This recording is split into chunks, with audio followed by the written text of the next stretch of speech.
Even na 11 giet bij het gemeentehuis in Boetenpost de Oekraïense vlaggen omheen. Een 30-tal vluchtelingen is aanwezig bij de ceremonie. Ze binnen zichtbaar oondien op deze bijzondere dag.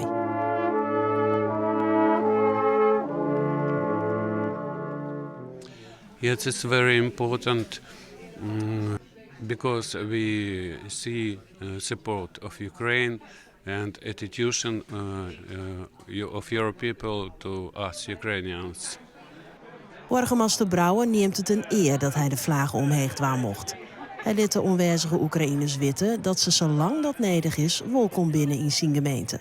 De warmte die jouwen we alle dagen. Het zien de meesten in de opvang en alle dagen komt het binnen. Maar dit is voor hun, dat verneem ik, een heel wichtig dat we op dit... Nou, ik wil even romsjoggen. Dus een ierlien en morgen is het een ierlien plus een dai. Maar dat ze ik vieren dat wij met hun in verbinding staan. Brouwer spreekt de onwezige Oekraïners ta en docht dat zelfs maar in peerzin Oekraïensk. Najkraще, drugi, Oekraïne.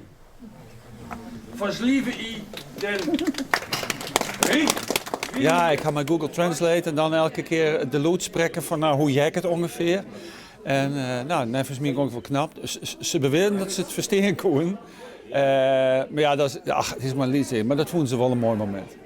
Maar hoe mooi, warm en speciaal de onwezige vluchtelingen in Boetenpost denken Jood benammen onthuis. Here is very beautiful people, nature. I like everything very much, but nevertheless, East and West, Ham is best. Ham is best.